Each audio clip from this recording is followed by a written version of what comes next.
And there's something about that strikes me really the wrong way, about a character being able to start with plate mail. That used to be, in the games I would play, that used to be kind of a major event, when a fighter finally managed to scrounge up enough dough to get his first set of plate mail armor.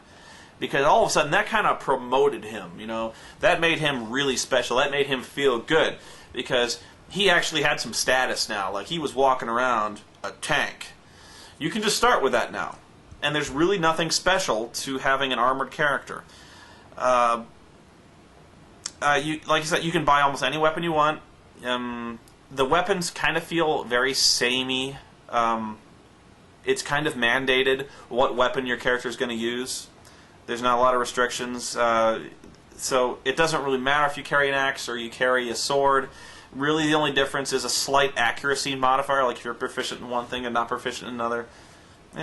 It doesn't really matter. For some reason, in other games, I found the weapons to be much more unique, and they felt different. Hackmaster was actually really good about that, I thought, making the weapons feel different. Like an axe didn't do as much damage as other weapons, but it had the potential to do like a really great shot that did a lot of damage. Something else I didn't like too much is I have no idea why there is a magic items chapter in the player's handbook. Why would you do that? I understand the need to have a magic weapons and magic items chapter, but that sounds like something that should go in the Dungeon Master's Guide. The players are not the ones who should be able to know what all the magic items do. They should not be able to look at all these. Why would a player need to look at this table of magic items?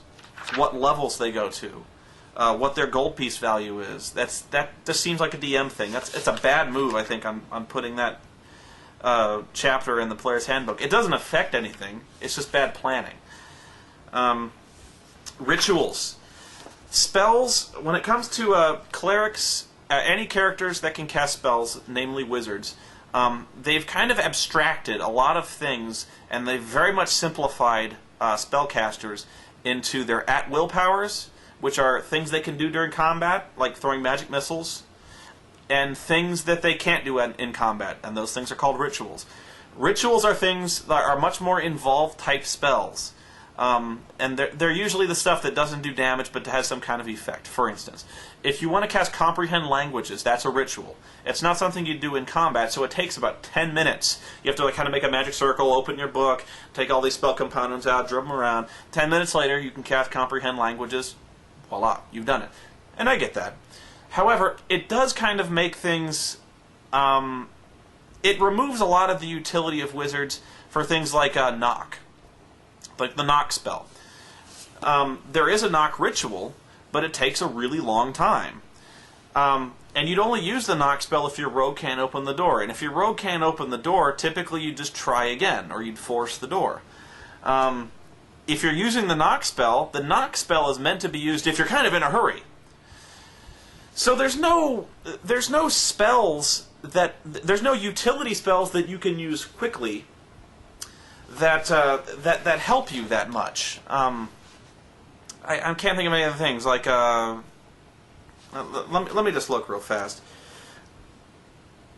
There's just no middle ground, I guess what I'm saying is either it's a combat spell or it's a spell that takes like 10 minutes to cast and it costs a lot of money. So my question is, wouldn't it be more useful to say, let's say you could cast a spell quickly, say in a round or maybe a full minute, but it costs a lot more to do. Like it would cost a lot more spell components to throw it at to cast the spell immediately. It seems like a balance issue to me. I also object to the fact that clerics and wizards share the same rituals. They can all take the same rituals they want. They wouldn't normally do this because clerics use divine spells and wizards typically stick with the arcane ones, but it's possible to cross over. And I think I understand the logic behind that, but I also disagree with it. Like I said, it makes the classes feel very samey.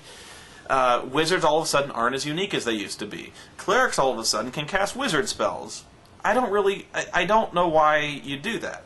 Also, there's no specialist wizards anymore. There's no illusionists. There's no transmuters, evokers. There's no way to focus what your wizard can can cast. There's like two main types of wizards, like a blasting wizard and a like a mind control wizard, but it's not the same thing, and I think you know what I mean.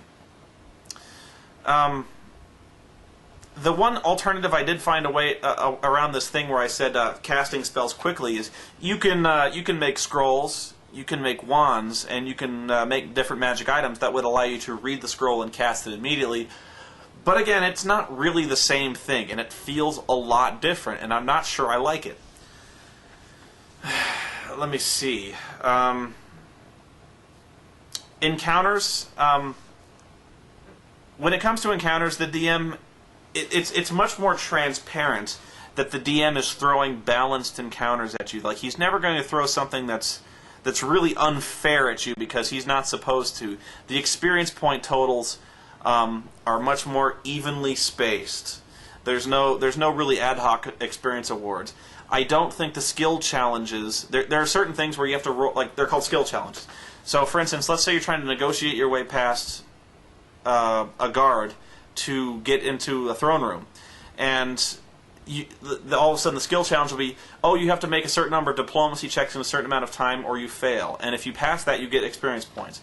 I think it's really artificial, it feels artificial, and I don't think a lot of players are going to go for it when they could just role-play the solution to getting in the throne room. They're not going to say, like, let me roll a dozen diplomacy checks, and if I make 6 of them, I get in. It's not that fun. So, I'm still kind of on the fence about this one. I would still rather play AD&D almost any day of the week. I really would. I would still I would play this over 3rd edition. I'll be honest with you. And I think with some house rules and with a good setting, you can overcome a lot of that sameness with the characters. But you've got to work at it. Out of the book, it feels very sterile. It feels too balanced, and it feels very safe. It's very hard to die in this game. It feels like it's holding your hand. I'm running out of tape, so I think that's all I have to say about D&D for now. I'll let you know how the game goes if anything changes. But otherwise, have a good weekend, and goodbye.